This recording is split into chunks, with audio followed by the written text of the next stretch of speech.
ഖിയാമത്തിന്റെ അടയാളങ്ങളിൽ ചെറുതെല്ലാം കഴിഞ്ഞുകൊണ്ടിരിക്കുന്നു. ഇനിയിപ്പോ പ്രധാനപ്പെട്ട വലിയ അടയാളം വരാനിരിക്കുന്ന 10 അടയാളങ്ങളെ കോർത്ത് കാണിക്കുന്ന ഇമാം മഹ്ദി റളിയല്ലാഹു അൻഹു വരാൻ അടുത്തിരിക്കുന്നു.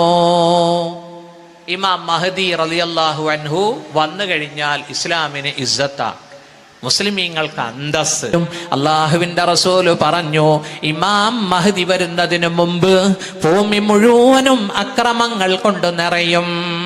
റസൂലുള്ളാഹി സ്വല്ലല്ലാഹു അലൈഹി വസല്ലം പറഞ്ഞു, അൽ മഹ്ദിയു മിന്നാ, ഇമാം മഹ്ദി അഹ്ലു ബൈത്തിൽ പെട്ടവരാണ്. യംലഉൽ അർള ഖിസ്തൻ വഅദ്ലാ, ഭൂമി മുഴുവനും നീതി കൊണ്ട് നിറയ്ക്കും. കമാ മുലിഅതു ളുൽമൻ വജൗറാ, ഭൂമിയിൽ അക്രമവും അരാജകത്വവും നിറയ്ക്കപ്പെട്ട് കഴിഞ്ഞ് അജിലൽ ജബ്ഹ അഖ്നൽ അൻഫ്, നെറ്റി വീതി കൂടിയ ആളാണ്, മൂക്ക് വളഞ്ഞു കൂർത്ത വെളുത്ത സുന്ദരനാണ്, സുറുമയിടപ്പെട്ട കണ്ണുകളാണുള്ളത്, മെലിഞ്ഞയാളുമാണ്. ഒരുപാട് ലക്ഷണങ്ങൾ പറയുന്ന ഹദീസുണ്ട്. ഇമാം മഹ്ദിയുടെ കാലത്ത് ജീവിക്കാൻ അള്ളാഹു തൗഫീഖ് ചെയ്യട്ടെ. ഞാൻ ഒരു സ്ഥലത്ത് ദുആ ചെയ്തപ്പോ ഒരാൾ ആമീൻ പറഞ്ഞില്ല, ഒരു ചെറുപ്പക്കാരനാ. ഞാൻ നീ എന്താ ആമീൻ പറയാഞ്ഞത്? പൊന്നുസ്താദെ, ഇമാം മഹ്ദി വന്നാൽ ദജ്ജാല് വരും, ദജ്ജാല് വന്നാൽ പിന്നെ കൊല്ലാൻ ഈസാ നബി വരണം, ഇതൊന്നും കാണാനുള്ള തൊലിക്കട്ടി എനിക്കില്ല. അങ്ങനെയുണ്ട്. പേടിച്ച് ഒരു പേടിക്കുന്ന സാധനം അല്ലേ? നിങ്ങൾക്ക് പറയാം, ഇമാം മഹ്ദി വരുന്നതിന് മുമ്പ് 3 പശ്ചാത്തലം ഉണ്ടാകണം, 3 കാരണങ്ങൾ ഉണ്ടാകണം. അതുണ്ടായിട്ടേ ഇമാം മഹ്ദി വരൂ. ഇമാം മുസ്ലിം ഉദ്ധരിക്കുന്ന ഹദീസിൽ കാണാം, അള്ളാഹുവിന്റെ റസൂല് പറഞ്ഞു, ലാ തഖൂമു സ്സാഅ, ഖിയാമത്ത് സംഭവിക്കുകയില്ല. ഹത്താ, മുത്തുനബി പറയുകയാണ്, യൂപ്രട്ടീസ് നദി ഹത്താ യഹ്സിറൽ ഫുറാത്തു അൻ ജബലിൻ മിൻ ദഹബ്, സ്വർണത്തിന്റെ ഒരു പർവ്വതത്തെ പുറത്ത് കാണിക്കുന്നത് വരെ. ഫമൻ ഹളറഹു ഫലാ യഖുനു മിൻഹു ശൈആ, ആരവിടെ എത്തിയാലും ആ സ്വർണത്തിന്റെ മലയിൽ നിന്ന് ഒന്നുപോലും എടുത്തു പോകരുത്. യുഖ്തലു മിൻ കുല്ലി മിഅത്തിൻ 99, 100-ൽ 99 പേരും കൊല്ലപ്പെടും. ഫുറാത്ത് എന്ന് പറയുന്ന ഒരു നദിയുണ്ട്, യൂപ്രട്ടീസ്. അതിലെ വെള്ളത്തിന്റെ ഒഴുക്ക്, നീര് കുറഞ്ഞു വരികയാ. അപ്പോൾ അത് സ്വർണത്തിന്റെ ഒരു മലയങ്ങോട്ട് പുറത്തേക്ക് കാണിക്കും. അത് ഇമാം മഹ്ദി വരുന്നതിന് മുമ്പ് നടക്കണം. ഇതൊന്നാമത്തെ അടയാളമാണ്. രണ്ടാമത്തെ അടയാളം, അല്ലാഹുവിന്റെ റസൂല് പറഞ്ഞു, സതുസാലിഹൂന റൂമ സുൽഹൻ ആമിനാ വതഗ്സൂന അൻതും വഹും അദുവ്വൻ മിൻ വറാഇഹിം വഫീ റിവായത്തിൻ അദുവ്വൻ മിൻ വറാഇകും, നിങ്ങളും പാശ്ചാത്യരും ക്രിസ്ത്യാനികളും കൂടി ഒരുമിച്ച് ഒരു മസ്ലഹത്ത് നടത്തും, ഒരു സന്ധി. നിങ്ങൾ ഇസ്ലാമിക രാജ്യങ്ങളും പാശ്ചാത്യ ക്രൈസ്തവരും കൂടി ഒരു സന്ധി നടത്തും. എന്നിട്ട് നിങ്ങളും അവരും ഒരുമിച്ച് ഒരു പൊതുശത്രുവിനോട് യുദ്ധം ചെയ്യും. അവരുടെ പിന്നിലുള്ള, ഒരു റിവായത്തിൽ നിങ്ങളുടെ പിന്നിലുള്ള, അവരുടെ പിന്നിലുള്ള, നിങ്ങളുടെ പിന്നിലുള്ള. ഇനി വീട്ടിൽ പോയിട്ട് ഗ്ലോബ് എടുത്തിട്ട് നോക്കുക. അവരുടെ പിന്നിലുള്ള, പാശ്ചാത്യരുടെ പിന്നിലുള്ള, നിങ്ങളുടെ പിന്നിലുള്ള ഒരു ശത്രു. അതാരായിരിക്കും ഇസ്മായിൽ ഉസ്താദെ? ഉസ്താദ് ഔറാൻ ചിന്തിച്ചത് മനസ്സിലായി. ആരായിരിക്കും? ചൈനയോ ഇറാനോ? എനിക്ക് ഇപ്പൊ തോന്നുന്നു അമേരിക്ക ആയിട്ടാ. അവരുടെ പിന്നില്, നിങ്ങളുടെ പിന്നില്. അതാരാ അവിടെ ഉള്ളത്? ആരാ ഉസ്താദെ? അല്ല, അമേരിക്ക അല്ലേ? സാധ്യതയാണ്, അള്ളാഹുവിന്റെ റസൂല് വ്യക്തമാക്കിയിട്ടില്ല ആരാണ് ആ ശത്രു. യുദ്ധം ചെയ്യും. ആര് ജയിക്കും? മുസ്ലിങ്ങളും ക്രിസ്ത്യാനികളും ആ യുദ്ധത്തിൽ ജയിക്കും. വതസ്ലമൂൻ വതഗ്നമൂൻ വതൻസിലൂന ബിമർജിൻ ദീ തുലൂൽ, പച്ചപ്പുല്ല് പിടിച്ചു കിടക്കുന്ന സ്ഥലത്ത് വന്ന് നിങ്ങൾ വിശ്രമിക്കും. നിങ്ങൾ ഗനീമത്ത് വാരിക്കൂട്ടും. നിങ്ങളും പാശ്ചാത്യരും യുദ്ധത്തിൽ വിജയിക്കുമ്പോൾ ഫയഖൂമു ഇലൈഹി റജുലും മിൻ അഹ്ലിൻ നസ്രാനിയ, ക്രിസ്ത്യാനികളിൽപ്പെട്ട ഒരു ജുന്തി, ഒരു പട്ടാളക്കാരൻ എഴുന്നേക്കും. യർഫഉസ് സ്വലീബ്, കുരിശ് ഉയർത്തിപ്പിടിച്ചിട്ട് പറയും, അലാ ഗലബസ് സ്വലീബ്, ഇന്നത്തെ യുദ്ധത്തിൽ വിജയിച്ചത് ക്രിസ്ത്യാനികളാണെന്ന് പറയുമ്പോൾ ഫയഖൂമു ഇലൈഹി റജുലും മിനൽ മുസ്ലിമീൻ, മുസ്ലിമീങ്ങളിൽപ്പെട്ട ഒരു പട്ടാളക്കാരൻ എഴുന്നേൽക്കും. ഫയഖ്തുലു, അയാളെ കൊന്നുകളയും. ഇങ്ങനെ ഒരു അവിവേകം മുസ്ലിങ്ങളുടെ ഭാഗത്തു നിന്നുണ്ടാവും. ഫയദുക്കൂന്നും റിവായത്തിലുണ്ട്, കുരിശനെ ഓടിച്ചു കളയും, അയാളെ കൊല്ലും. പറഞ്ഞത് അത്ര മോശമല്ലേ? എല്ലാവരും കൂടെ യുദ്ധം ചെയ്തിട്ട് ജയിച്ചത് ഞങ്ങൾ ഒറ്റയ്ക്കാന്ന് പറഞ്ഞാൽ പറ്റുമോ? അപ്പൊ എന്ത് സംഭവിക്കും? മുത്തുനബി പറയുകയാണ് സല്ലല്ലാഹു അലൈഹി വസല്ലം, ഫഹീനഇദിൻ തഗ്ദിറുർ റൂം, റോമക്കാർ ഈ സന്ധി പൊളിച്ചിട്ട് അവരുടെ നാട്ടിലേക്ക് പോകും. വതജ്മഊൻ വതഅതൂനകും, അവര് ചെന്നിട്ട് പട്ടാളക്കാരെ ഒരുമിച്ച് കൂട്ടും, നിങ്ങളുടെ അടുത്തേക്ക് അവര് വരും. എത്ര കാലം കഴിഞ്ഞ് വരും? അവര് കദരി ഹംലിൽ ഒരു പെണ്ണ് ഗർഭം ധരിക്കുന്ന സമയം 9 മാസം കഴിഞ്ഞ് നിങ്ങളുടെ അടുത്തേക്ക് വരും. കണ്ടോ, അള്ളാഹുവിൻ്റെ റസൂലിൻ്റെ കണക്കേ. അത് വഹി കൊണ്ട് പറയുന്നതല്ലേ മുത്തുനബി? തെറ്റുവോ? ഇല്ലല്ലോ. ഒമാ എന്തിക്കോ അനിൽ ഹവ, സ്വന്തം ഇഷ്ടപ്രകാരം നബി മൊഴിയാറില്ലല്ലോ. വയഅതൂനകും തഹത 80 ഗായ തഹത കുല്ലി ഗായത്തിൻ 12,000 80 കമാൻഡർമാരുടെ പിന്നിൽ പാശ്ചാത്യർ നിങ്ങളുടെ അടുത്തേക്ക് വരും. ഓരോ കമാൻഡറുടെ പിന്നിലുമുണ്ട് 12,000 12,000 മിലിറ്ററി പട്ടാളം. കണ്ടോ, പാശ്ചാത്യർ നിങ്ങളുടെ അടുത്തേക്ക് വരും 80 കൊടികളുടെ പിന്നിൽ, ഓരോ കമാൻഡറുടെ പിന്നിലും 12,000 പട്ടാളം.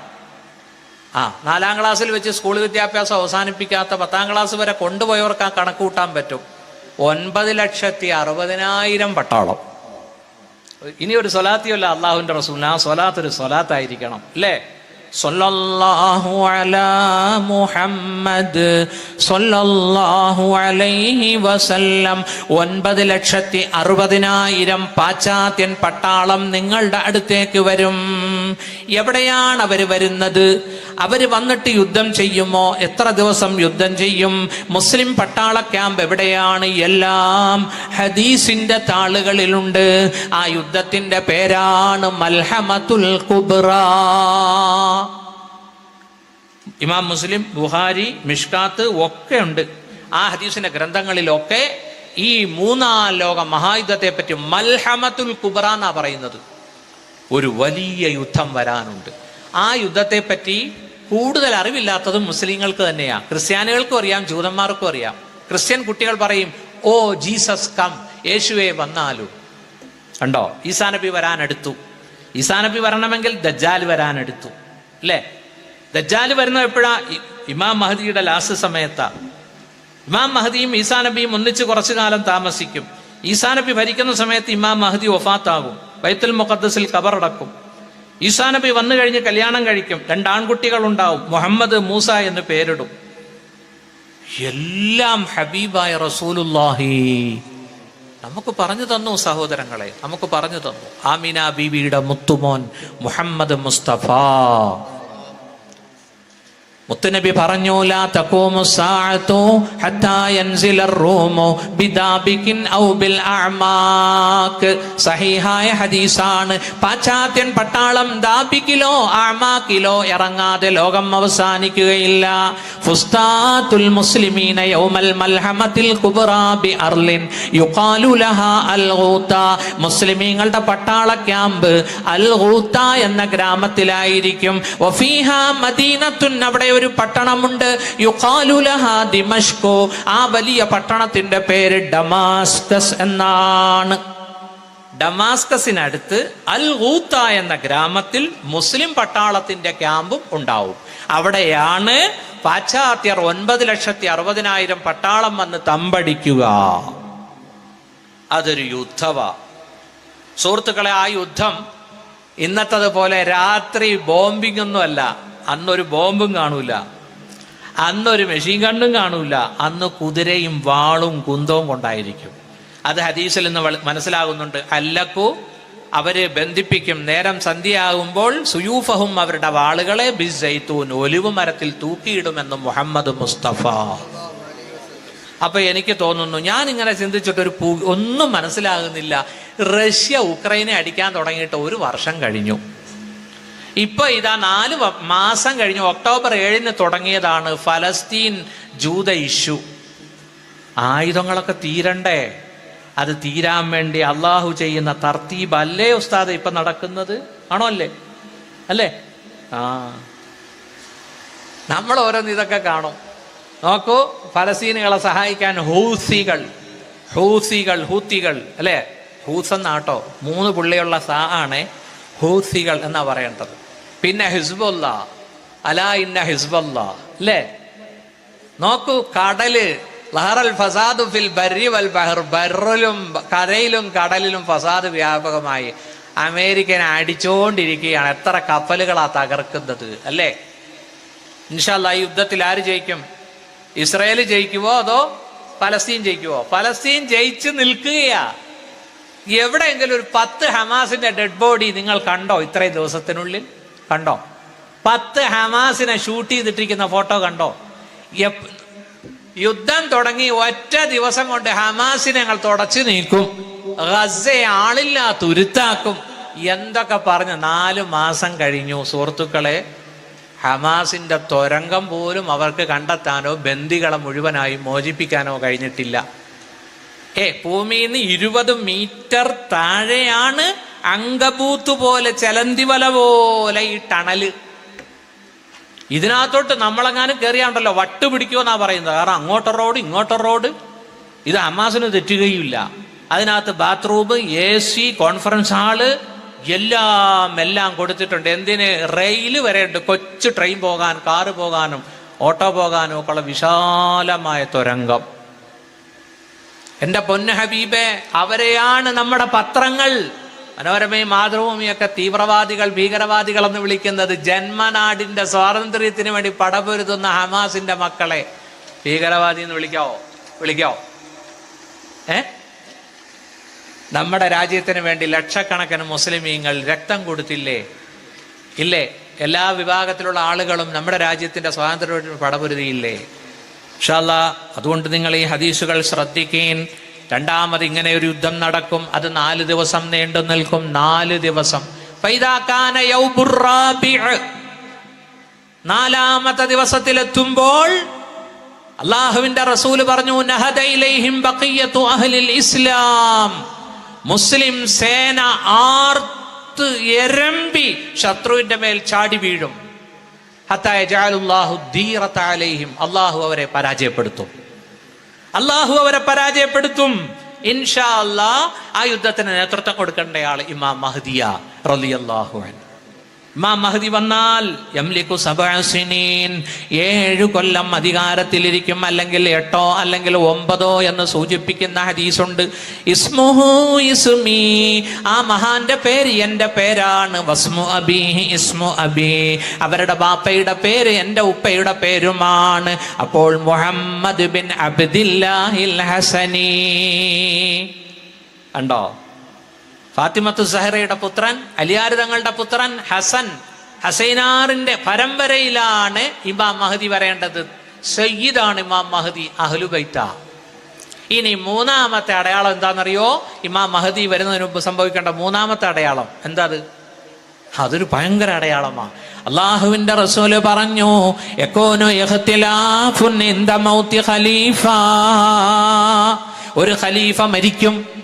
ആ ഖലീഫയുടെ മരണശേഷം അധികാരത്തിന് വടംവലിയുണ്ടാകും. ആ സമയത്ത് യഖ്റുജു റജുലുൻ മിൻ അഹ്ലിൽ മദീന ഹാരിബൻ ഇലാ മക്ക, മദീനയിൽ നിന്നൊരാൾ ഓടും. മക്കയിലെ മസ്ജിദുൽ ഹറാമിൽ വന്ന് മസ്ജിദുൽ ഹറാമിലേക്ക് കയറിയിരിക്കും. ഫയഅതൂനഹു ഉനാസു മക്ക, മക്കക്കാര് വന്നുകൊണ്ട് ഫയുഖ്രിജൂനഹു ഫയുബായിഊന ബൈനർ റുക്നി വൽ മക്കാം, മക്കക്കാര് വന്നിട്ട് ആ മഹാനെ മസ്ജിദുൽ ഹറാമിൽ നിന്ന് പുറത്തേക്ക് കൊണ്ടുവന്നിട്ട് ബൈഅത്ത് ചെയ്യും. മനസ്സിഷ്ടപ്പെടാതെ, വഹുവ കാരിഹുൻ എന്ന ഹദീസിലുണ്ട്, അനിഷ്ടത്തോടുകൂടി ബൈഅത്ത് നടക്കും. ഒരു ഹദീസിൽ വരുന്നുണ്ട്, അൽ മഹ്ദിയു മിന്നാ അഹ്ലൽ ബൈത്ത് യുസ്ലിഹുല്ലാഹു ഫീ ലൈല, ഇമാം മഹ്ദി അഹ്ലു ബൈത്തിൽപ്പെട്ടവരാണ്. അല്ലാഹു മഹ്ദിയെ, ഇമാം മഹ്ദിയെ പക്വതപ്പെടുത്തും ഒറ്റ രാത്രി കൊണ്ട് അധികാരമേറ്റെടുക്കാൻ. ഒരു രാത്രിയിലാണ് ഈ ദൗത്യത്തിന് ഇമാം മഹ്ദി അർഹനാകുന്നത്.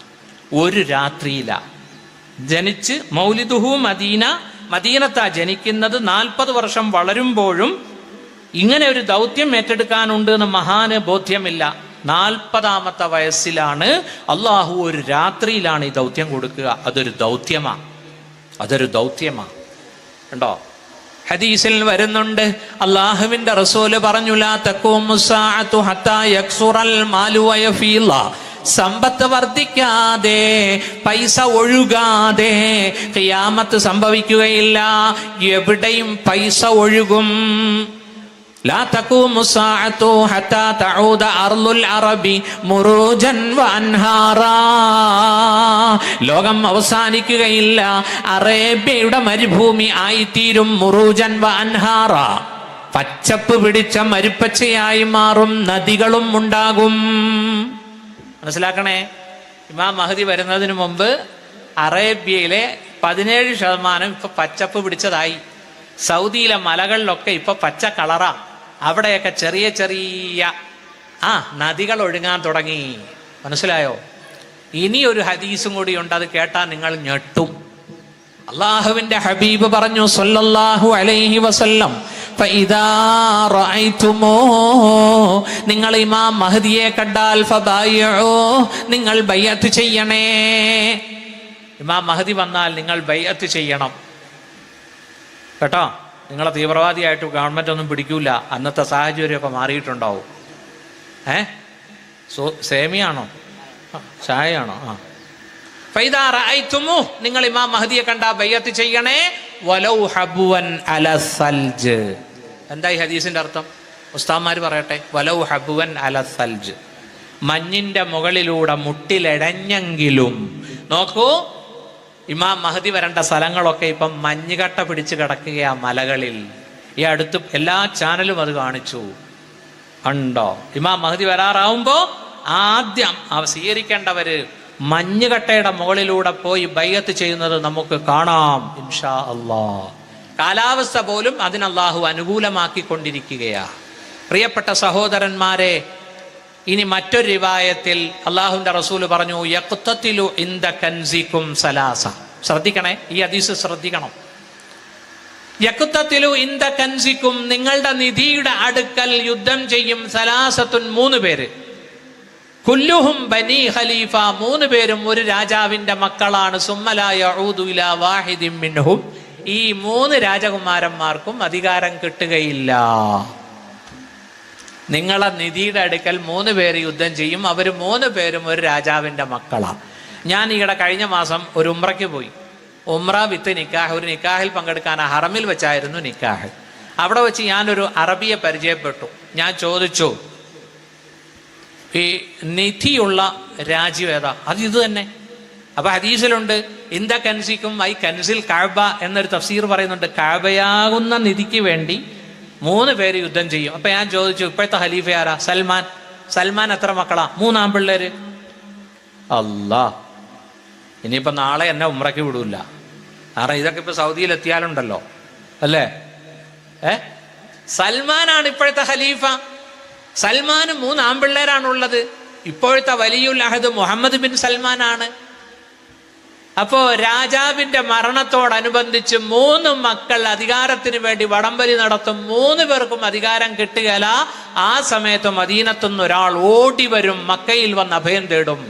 ആ ബഹുമാനപ്പെട്ട വ്യക്തിത്വമാണ് ഇമാമുന വസയ്യിദുന മഹ്ദി റളിയല്ലാഹു അൻഹു. അല്ലാഹു തആല മഹ്ദി ഇമാമിനെ കാണാനും ബൈഅത്ത് ചെയ്യാനും പടച്ചോൻ തൗഫീഖ് നൽകട്ടെ. ഇമാം മഹ്ദി വന്നാൽ ആദ്യം എതിർക്കുന്ന ആരാന്നറിയോ? ആരാ? നിങ്ങൾ തന്നെയാ. നിങ്ങളെന്ന് പറയാൻ മലപ്പുറംകാരെന്നല്ല ഈ പറഞ്ഞതിൻ്റെ അർത്ഥം. പിന്നെ ഗൾഫുകാർ ആദ്യം എതിർക്കും. ഉണ്ടോ? തഹ്സൂന ജസീറത്തൽ അറബ്, ഇമാം മഹ്ദിയും വിശ്വാസികളും അറേബ്യൻ ഉപദ്വീപിനോട് യുദ്ധം ചെയ്യും. അല്ലാഹു അവിടെ വിജയം കൊടുക്കും ഇമാം മഹ്ദിക്ക്. രണ്ടാമത്തെ യുദ്ധം തഹ്സൂന ഫാരിസ, ഇറാനോടാണ്. ഇമാം മഹ്ദി ഇറാനെ പരാജയപ്പെടുത്തും, അല്ലാഹു ഫതഹ് കൊടുക്കും.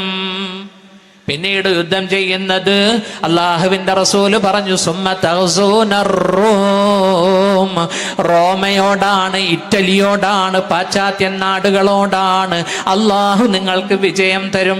നാലാമത് യുദ്ധം ചെയ്യുന്നത് സുമ്മ തഹ്സൂന ദജ്ജാൽ, ദജ്ജാലിനോടാണ്. അതായത് ദജ്ജാല് വന്നാൽ വരാൻ കാത്തിരിക്കുന്നതും സഹായിക്കുന്നതുമായ ഒരു രാജ്യമാണ് ഇസ്രയേൽ. ഇസ്രയേൽ ഉണ്ടോ? മുത്തുനബി പറയുകയാണ്, യത്ബഉ ദജ്ജാല 70,000 മിൻ യഹൂദി ഇസ്ഫഹാൻ. ഇസ്ഫഹാൻ എന്ന നാടുണ്ട്. ആ നാട്ടിലെ 70,000 ജൂതന്മാർ ദജ്ജാലിന്റെ പട്ടാളത്തിലേക്ക് ചേരും. അലൈഹിമുത്തൈലസാൻ, അവരുടെ തലയിൽ ഒരു തരം ഷാളുണ്ട്. ഈ ഷാളല്ല, ജൂതന്മാരുടെ ഷാള് കാണണമെങ്കിൽ ബൈത്തുൽ മുഖദ്ദസ് കാണാൻ പോയാൽ മതി. ഇപ്പൊ പോകണ്ട കേട്ടോ, ഇപ്പൊ യുദ്ധം നടക്കുകയാണ്, വിടൂല. ശാന്തമാവുമ്പോൾ പോയിക്കോളി. നമുക്കൊക്കെ പോകാൻ തൗഫീഖ് കിട്ടുന്നത് എന്തുകൊണ്ടാണെന്നറിയോ? നരസിംഹറാവു പ്രധാനമന്ത്രി ആയതുകൊണ്ടാ. ആ ചങ്ങാതി ഇസ്രായേലുമായിട്ട് ഡിപ്ലോമാറ്റിക് ബന്ധം സ്ഥാപിച്ചത് കൊണ്ടാ. സൗദിക്ക് അബ്ദുറഹ്മാൻ സുദൈസിക്കൊന്നും അങ്ങോട്ട് പോകാൻ പറ്റിയിട്ടില്ല ഇതുവരെ. മനസ്സിലായില്ലേ? അതുകൊണ്ട് നരസിംഹറാവിന് വേണ്ടി ദുആ ചെയ്യണമെന്നോ?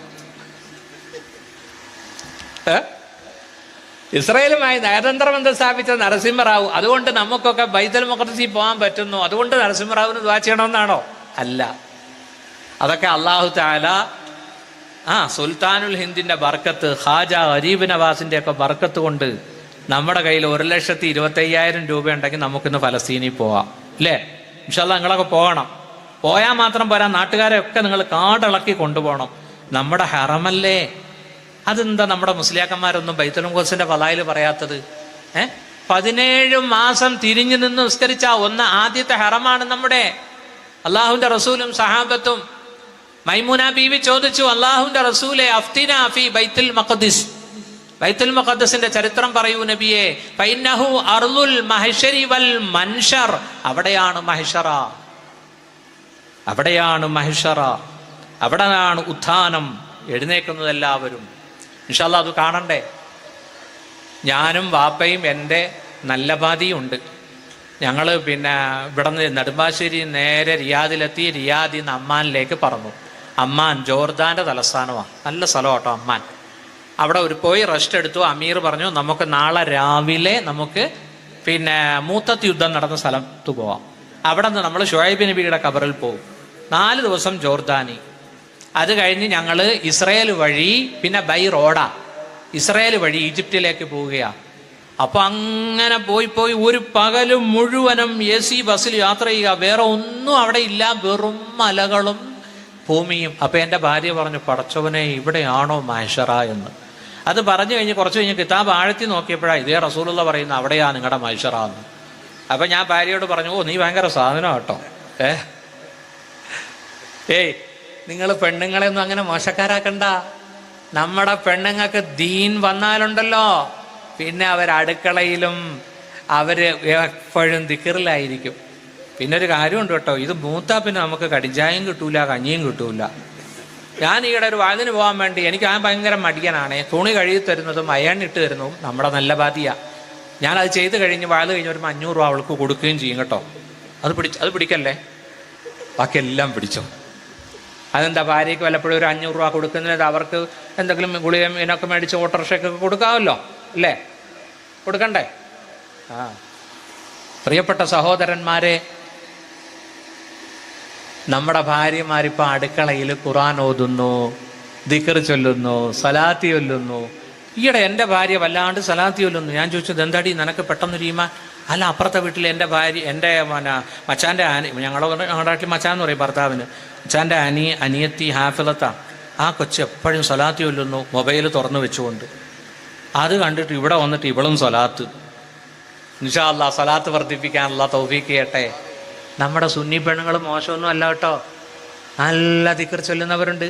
ഈയിടെ ഒരു പെണ്ണുങ്ങൾ അവ്വാബീൻ നിസ്കരിക്കുന്നു. അപ്പോൾ എന്നോടൊരാൾ വന്നിട്ട് ചോദിച്ചു, ഉസ്താദേ അങ്ങനെ ഒരു നിസ്കാരം ഉണ്ടോ അവ്വാബീൻ? ഞാൻ പറഞ്ഞു, ഉണ്ടടാ. മഗ്‌രിബ് കഴിഞ്ഞ് 2-2-2 മഗ്‌രിബിന്റെ സുന്നത്ത് കൂടാതെ ഒരു 6 റക്അത്ത് നിസ്കരിക്കുന്നത് സലാത്തുൽ അവ്വാബീന. അതെന്താ? അത് നമ്മുടെ ഭാര്യ ഇപ്പോൾ ചെയ്യുന്നുണ്ട്. എനിക്കിതൊന്നും അറിയില്ലല്ലോ. ഉസ്താദിനോട് ചോദിച്ചിട്ട് ഇൻഷാ അല്ലാഹ് നാളെ പോലെ ഞാനും തുടങ്ങും. ഇൻഷാ അല്ലാഹ് തുടങ്ങാൻ അല്ലാഹു തൗഫീഖ് ചെയ്യട്ടെ. നമ്മൾ പണ്ഡിതന്മാരൊക്കെ മേടിക്കേണ്ട ഒരു കിതാബാണ് മുകാശഫത്തുൽ ഖുലൂബ് അൽ മുഖറിബു ഇലാ അല്ലാമിൽ ഒയൂബ്. ഗസാലി ഇമാമിന്റെ കിതാബാണ്, നല്ലൊരു കിതാബാണ്. നമ്മുടെ മിൻഹാജുൽ ആബിദീൻ, ബിദായത്തുൽ ഹിദായ, പിന്നെ ഇഹ്യാ ഉലൂമുദ്ദീനൊക്കെ പോലെ ഒരു നല്ല കിതാബ്, ചെറിയ കിതാബ്. അതിനകത്ത് ഞാനൊരു സംഭവം കണ്ടു. അസ്സലാത്തു അലയ്യ നൂറുൻ അലസ്സിറാത്ത്. ഒരു ഹദീസാണ്, എനിക്ക് വേണ്ടി നിങ്ങൾ ചൊല്ലുന്ന സ്വലാത്ത് സുറാത്ത് പാലത്തിൽ പ്രകാശമാണ്. അതിൻ്റെ താഴെ ഒരു സംഭവം പറയുന്നുണ്ട്. ഒരു മഹാൻ ഒരിക്കൽ അള്ളാഹുവിൻ്റെ റസൂലിനെ സ്വപ്നം കണ്ടു. സലാം പറഞ്ഞു. റസൂലുള്ള മൈൻഡ് ചെയ്തില്ല. അള്ളാഹുവിൻ്റെ റസൂലേ, അവിടെ എന്നോട് കോപത്തിലാണോ ദേഷ്യത്തിലാണോ? ഞാൻ അങ്ങയുടെ ഉമ്മത്തിയല്ലേ. അങ്ങയുടെ സമുദായത്തെ ഉമ്മ മക്കളെ തിരിച്ചറിയും പോലെ അറിയുമെന്ന് ഞാൻ കേട്ടിട്ടുണ്ടല്ലോ. ശരിയാണ്, ഞാൻ എൻ്റെ സമുദായത്തെ തിരിച്ചറിയും, പക്ഷേ എനിക്ക് നിന്നെ മനസ്സിലായില്ല. അന്നകലം തദ്കുർനി, നീ എന്നെ ഓർക്കാറില്ലല്ലോ സ്വലാത്ത് കൊണ്ട്, അതുകൊണ്ട് എനിക്ക് നിന്നെ മനസ്സിലാകുന്നില്ല. പിറ്റേന്ന് അദ്ദേഹം ഞെട്ടി എണ്ണിച്ചു. 100 സ്വലാത്ത് നഫ്സിന് നിർബന്ധമാക്കി ചൊല്ലാൻ തുടങ്ങി. അതാ വരുന്നു 14-ാം രാവിന്റെ ശോഭയുള്ള റസൂലുള്ളാഹി പുഞ്ചിരിച്ചുകൊണ്ട് സ്വപ്നത്തിൽ വരുന്നു. അദ്ദേഹത്തെ പെട്ടെന്ന് തിരിച്ചറിഞ്ഞു. ഇൻഷാ അല്ലാഹ് എനിക്കും ഭയങ്കര മടിയാ സ്വലാത്തിയല്ല. എന്താണെന്നറിയില്ല, സ്വലാത്തിയല്ല മടിയാ. ഈ സംഭവം വായിച്ചു കഴിഞ്ഞപ്പോൾ എനിക്കും അള്ളാഹു ഹിദായത്ത് തന്നു. ഞാനും ഇപ്പോൾ കുറേ സ്വലാത്തി ചൊല്ലുന്നുണ്ട്. മനസ്സിലായില്ലേ? ഞാൻ ചൊല്ലാതെ ഇങ്ങോട്ട് ചൊല്ലാൻ പറയുന്നത് ശരിയാണോ? വാഇദ് മുത്തഇദ് ആകണ്ടേ? ഇൻഷാ അല്ലാഹ് നിങ്ങൾ ഇവിടെ നടക്കുന്ന ആ സ്വലാത്തിൻ്റെ മജ്ലിസിൽ പങ്കെടുക്കണം. ഉമ്മ പെങ്ങന്മാരും എല്ലാവരും വരണം.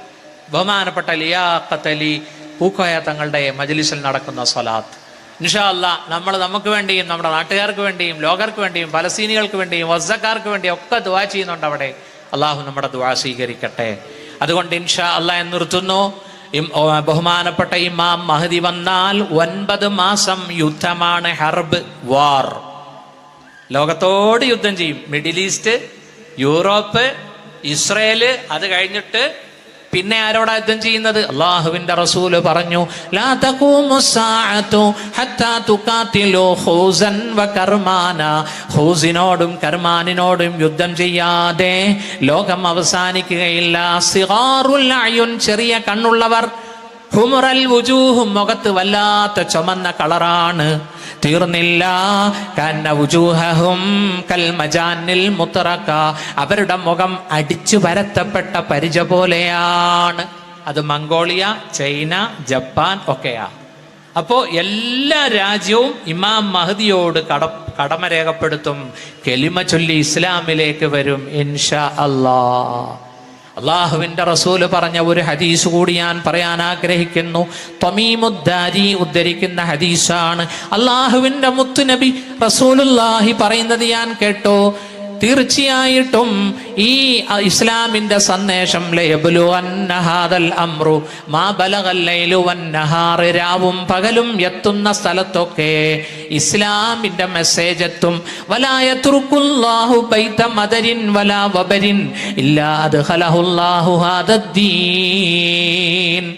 ഒരു കൊട്ടാരവും ഒരു കുടിലും ബൈത്ത് മദർ വലാ വബർ. എന്താ വബർ എന്ന് പറഞ്ഞാൽ? രോമം, ചെമ്മരിയാടിന്റെ രോമമൊക്കെ മുകളിൽ ഇട്ടിട്ടുണ്ടാക്കുന്ന കുടില്. വബർ. മദർ എന്ന് പറഞ്ഞാൽ നമ്മുടെ ഈ മണ്ണ് കലക്കി ചുടുകട്ടയാക്കി ഭിത്തികളുണ്ടാക്കുന്ന വീട്. ചെറിയ വീട്ടിലും വലിയ വീട്ടിലും ഇസ്ലാമിന്റെ മെസ്സേജ് എത്തും. അവസാനം അമേരിക്കൻ വൈറ്റ് ഹൗസിലും എത്തും.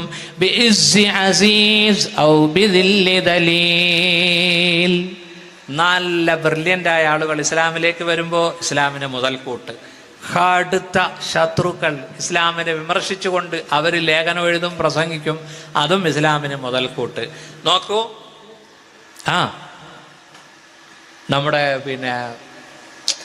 നമ്മുടെ ടവറുകൾക്ക് ഫ്ലൈറ്റ് ഇടിച്ച സംഭവം ഉണ്ടായില്ലേ? അതിനുശേഷം അതിനെന്തെന്നാ പറയാ? World trade centre. അതിനുശേഷം യൂറോപ്പിൽ ഇസ്ലാം വളരുകയാ. ഉണ്ടോ? ചുമ്മാ തീവ്രവാദി എന്ന് പറഞ്ഞുകൊണ്ടിരുന്നപ്പോൾ ഇംഗ്ലീഷുകാർക്ക് തോന്നി, എന്നാ പിന്നെ ഇസ്ലാം എന്താ ഇത്ര തീവ്രവാദമോ, ഇസ്ലാമിനൊന്ന് പഠിച്ചേക്കാം. എത്ര പേരാ ഇപ്പൊ ഇസ്ലാമിലേക്ക് വരുന്നതെന്നറിയോ? നമുക്കൊക്കെ അവിടെ സുഹൃത്തുക്കളുണ്ടല്ലേ. കാനഡയിലുണ്ട്, അമേരിക്കയിലുണ്ട്, മിസിസിപ്പിയിലുണ്ട്, അല്ലേ? ഈ കണ്ണൂരുകാരൊക്കെ ഉണ്ട് അവിടെ. മാഷാ അല്ലാ. അവിടെയൊക്കെ 2ഉം 3ഉം നിസ്കാരമാണ് നടക്കുന്നത്.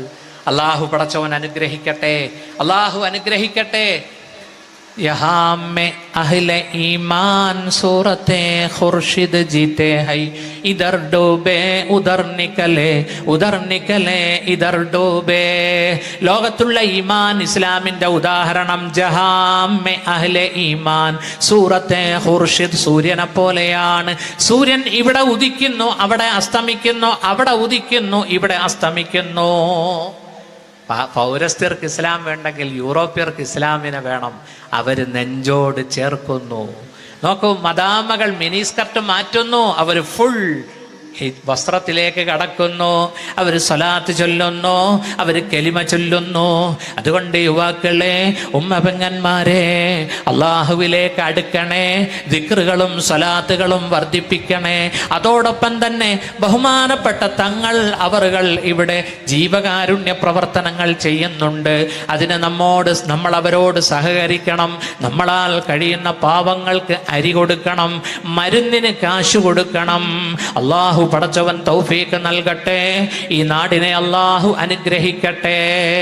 ഞാനിന്ന് പരപ്പനങ്ങാടി വന്ന് ട്രെയിൻ ഇറങ്ങിയപ്പോൾ എൻ്റെ കൂട്ടത്തിലുള്ള നൂറുൽ ഹക്കിനോട് അദ്ദേഹം എന്നോട് പറഞ്ഞു, ഈ നാട് വാര്യൻ കുന്നൻ്റെ നാടാണ്, ഈ നാട് മമ്പുറന്തങ്ങളുടെ നാടാണ്, ചരിത്രം ഉറങ്ങുന്ന മണ്ണാണ് അല്ലേ. അള്ളാഹു പടച്ചവൻ ഈ ചരിത്രങ്ങളൊക്കെ പഠിക്കാൻ അള്ളാഹു തൗഫീഖ് നൽകട്ടെ. നമ്മളൊന്ന് വെറും പേടിത്തൊണ്ടന്മാരായിപ്പോയി, വെറും ഷണ്ടന്മാരായിപ്പോയി. അതുകൊണ്ട് ധീരതയോടെ ജീവിച്ച് ഇസ്ലാമിനെ നെഞ്ചോട് ചേർത്ത് ഇൻഷാ അള്ളാഹു സമൂഹത്തിലേക്ക് ഇറങ്ങാൻ എത്രയോ യുവാക്കൾക്ക് ദീൻ അറിയില്ല. അതുകൊണ്ട് അവർക്ക് ദീൻ പരിചയപ്പെടുത്തണം. അള്ളാഹു പടച്ചവൻ അതിനേറ്റവും വലിയ മുഖ്യമായ ഘടകം ഈ സാദാത്തുക്കള, ബാഫക്ക് തങ്ങൾ, PMSA പൂക്കായ തങ്ങൾ. നമ്മൾ കേരളീയർക്ക് വലിയ ഭാഗ്യമല്ലേ ഈ കബീലയെ, ഈ തറവാടിനെ നമുക്ക് നേതാക്കളായി കിട്ടിയത്. അല്ലാഹു തആല പടച്ചവൻ ബഹുമാനപ്പെട്ട സമസ്തയുടെ പ്രസിഡന്റ് പാര സയ്യിദുൽ ഉലമ ജിഫ്രി മുത്തുക്കോയ തങ്ങൾ, ഒരു സയ്യിദാണ് വരക്കൽ മുല്ലക്കോയ തങ്ങൾക്ക് ശേഷം. അല്ലാഹു തആല ഈ വടവൃക്ഷത്തെ ഖിയാമത്ത് നാൾ വരെ അല്ലാഹു നിലനിർത്തട്ടെ. അല്ലാഹു സുന്നത്ത് ജമാഅത്തിനെ പടച്ചവൻ അല്ലാഹു വളർത്തട്ടെ. ഇൻഷാ അല്ലാഹ് ഈ മജ്ലിസിലേക്ക് വരാൻ എനിക്കും സാധിച്ചു, അൽഹംദുലില്ലാഹ്. സദാത്തുക്കളെ കാണാൻ സാധിച്ചു. നിങ്ങളുടെ ദുആയിൽ എനിക്കും കുടുംബത്തിനും വേണ്ടി ദുആ ചെയ്യണം എന്ന് പറഞ്ഞുകൊണ്ട് നമുക്കൊരു ചെറിയ ദുആ, റബ്ബി സിദ്നി ഇൽമാ. ഖുർആൻ പറഞ്ഞത് കാശ് ചോദിക്കാനല്ല പറഞ്ഞത്, ഇൽമ ചോദിക്കാനാണ് പറഞ്ഞത്. റബ്ബി സിദ്നി ഇൽമാ. അല്ലാഹു നമ്മുടെ ഇൽമിൽ നമുക്ക് സിയാദത്തും ബർക്കത്തും പടച്ചവൻ തരട്ടെ. പഠിച്ച ഇൽമ അനുസരിച്ച് അമൽ ചെയ്യാൻ അല്ലാഹു തൗഫീഖ് നൽകട്ടെ. ഞാൻ നിർത്തുന്നു. വ ആഖിറു ദഅവതി അനിൽ ഹംദുലില്ലാഹി റബ്ബിൽ ആലമീൻ.